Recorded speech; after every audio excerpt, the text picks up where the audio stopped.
बड़ी खबर आ रही है। शपथ ग्रहण की तैयारी में प्रशासन जुटा हुआ है। गांधी मैदान में आने जाने पर रोक लगा दी गई है। सोमवार से गुरुवार तक के लिए रोक लगा दी गई।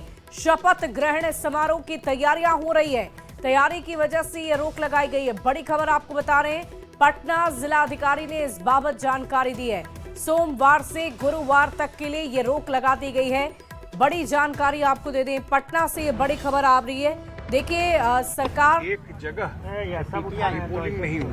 सब लोग जिस तरह का कैंपेन चल मुख्यमंत्री जी 2 दिन वो लोग चर्चा कर रहे थे, 2 दिन बाय रोड लगभग 650 किलोमीटर वो रोड शो करते हुए कैंपेन की। प्रधानमंत्री जी का लगातार आना हुआ और कितना भरोसा बिहार की जनता ने दिखाया है। इसलिए मैंने कहा कि बड़ा जवाबदेही है और ये डबल इंजन की सरकार निश्चित रूप से जो बात हम लोगों ने प्रॉमिस किया है बिहार की जनता को अगले 5 साल में जो हम लोगों का है कि खास करके जो प्रायोरिटी सरकार की है इंडस्ट्री को लाने का, हर एक जिला में उद्योग लगाने का और स्किलिंग करने का, स्किल्ड करना यहाँ के युवाओं को, वो प्रायोरिटी सरकार की है। और निश्चित रूप से आने वाले टाइम में जितना भरोसा बिहार के जनता ने एनडीए पर दिखाया है, इस सरकार पे दिखाया है, उस पर पूरा मेहनत करके उस चीज को पूरा किया जाएगा। सरकार के गठन की ठीक है सर, नया शोरूम दिखेगा या कुछ या जैसे वैसे ही रहेगा? जल्दी ही सब बात आपके सामने तो संजय झा को आप सुन रहे थे। अभी अभी मुख्यमंत्री आवास पर बैठक चल रही थी और उसी दौरान संजय झा ने कहा है कि नए सरकार के स्वरूप को लेकर जल्द ही सारी जानकारी दे दी जाएगी। और इसी बीच हम आपको बड़ी खबर के लिए, पूरी जानकारी के लिए मैं रुख करना चाहूंगी। अमित कुमार हमारे साथ न्यूज़ 18 संवाददाता जुड़े हुए हैं। अमित, क्या जानकारी है? शपथ ग्रहण की क्या तैयारियां चल रही है पटना में? बिल्कुल, देखिए, शपथ ग्रहण की तैयारी जो है वो कल सुबह से शुरू हो जाएगी और इस बाबत जो है गांधी मैदान में आम जनों की प्रवेश पर पूरी तरह से प्रतिबंध लगा दिया गया है। 17 तारीख से लेकर के 20 नवंबर तक, यानी कि 17 नवंबर से 20 नवंबर तक कोई भी व्यक्ति जो है, आम जन जो है, वो गांधी मैदान में उसकी एंट्री नहीं होगी। सिर्फ प्रशासन के लोग और जो तैयारी शपथ ग्रहण समारोह को लेकर के जो तैयारी होनी है उससे जुड़े जो लोग हैं वही गांधी मैदान में प्रवेश कर पाएंगे। और संभवतः ये ओथ जो है वो 20 नवंबर को होगी, क्योंकि डेडलाइन जो रखा गया है वो गांधी मैदान में आम जनों के प्रवेश पे रोक की वो 20 नवंबर को रखा गया है। तो ऐसे में 17 तारीख से तैयारी, यानी कल से ये तैयारी शुरू होगी और उसके बाद जब तैयारी पूरी हो जाएगी तो सरकार जो है नई सरकार जो है अपना ओथ लेते हुए नजर आएगी।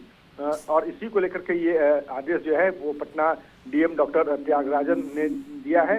प्रशासनिक अमले को सीधे तौर पे कहा है कि कोई भी प्रवेश जो है वो अब कल से सुबह से गांधी मैदान में नहीं होगी। जी चलिए, बहुत शुक्रिया अमित हमारे साथ जुड़ने के लिए, तमाम जानकारी के लिए। पटना से ये बड़ी खबर आपको बता रहे हैं। संभावित तारीख शपथ ग्रहण की, जैसा कि हमारे संवाददाता बता रहे थे, 20 नवंबर ये संभावित तारीख हो सकती है जिस दिन शपथ ग्रहण समारोह रखा जाए। हालांकि तैयारियां पहले से ही रखी गई है और पहले से ही पटना के गांधी मैदान में बड़ी तैयारी की गई है।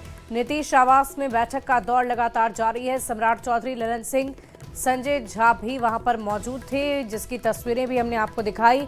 सीएम नीतीश कुमार के साथ बैठक, नई सरकार के स्वरूप पर मंथन। बड़ी खबर आपको बता रहे हैं पटना से, जहां नई सरकार के स्वरूप पर मंथन लगातार जारी है। बड़ी खबर आपको राजधानी पटना से दे दें। और देखिए, इलेक्शन कमीशन के अधिकारियों ने नवनिर्वाचित सदस्यों की सूची राज्यपाल को सौंप दी है और इसी के साथ बिहार में अब आदर्श आचार संहिता खत्म हो गया है। सरकार गठन की कार्रवाई शुरू होगी। इलेक्शन कमीशन ऑफ इंडिया के सचिव और बिहार के CO Vinod Singh Gunjiyal, additional CO और सभी राजभवन पहुंचे और राज्यपाल को सूची सौंपने के बाद वहां से रवाना हो गए। आपको बता दें कि विधानसभा चुनाव को लेकर बिहार में 9 अक्टूबर से आदर्श आचार संहिता लागू हुआ था। ईसीआई की सूची सौंपने के बाद राजभवन का जायजा लिया है न्यूज़ 18 संवाददाता रजनीश कुमार ने। इलेक्शन कमीशन ऑफ इंडिया की टीम राजभवन पहुंची है और राजभवन में राज्यपाल से मुलाकात करने के बाद, सभी नवनिर्वाचित सदस्यों की सूची सौंपने के बाद अब जो अधिकारी हैं बाहर निकल रहे हैं। देख सकते हैं कि इलेक्शन कमीशन ऑफ इंडिया के सचिव जो हैं और इसके साथ साथ जो बिहार के मुख्य निर्वाचन पदाधिकारी हैं अपर मुख्य निर्वाचन पदाधिकारी हैं। सभी लोग अभी देखिए किस प्रकार से अभी सूची सौंपकर अभी बाहर निकले हैं। कोशिश करते हैं बातचीत करें। माननीय राज्यपाल महोदय को हम लोगों ने सूची सौंप दी है और अभी जैसे संहिता समाप्त हो गया आपकी? आचार संहिता 243 सदस्यों की सूची सौंप दी जी तो अब जो प्रक्रिया थी पूरी वो हो गई है? कंप्लीट हो गई है प्रक्रिया। हाँ, अब हाँ। आगे संसदीय कार्य विभाग की तरफ से कार्यवाही। जी आगे अपना जो सरकार के गठन की प्रक्रिया पूरी हो। चुनाव आचार संहिता खत्म हो गया क्या? Thank you. जी जी बिल्कुल। चलिए बहुत बहुत धन्यवाद सर। और देखिए कि अभी मुख्य निर्वाचन पदाधिकारी बिहार विनोद सिंह गुंजियाल जानकारी दे रहे थे और इसके साथ साथ कैमरामैन सुबोध से कहेंगे पीछे की गाड़ी को भी दिखाइए कि तमाम अधिकारियों की टीम जो है अभी राजभवन पहुंची थी और यहाँ देखिए अपर मुख्य निर्वाचन पदाधिकारी जो हैं अमित पांडे और प्रशांत सीएच ये भी साथ में हैं और देखिए तमाम जो अधिकारी हैं अब यहाँ से जो गाड़ियों का काफिला है बड़ी टीम है जो राजभवन अभी पहुंची थी और गाड़ियों का काफिला जो है आप देख सकते हैं कि किस प्रकार से राजभवन से अब यहाँ पर अधिकारी लौट रहे हैं।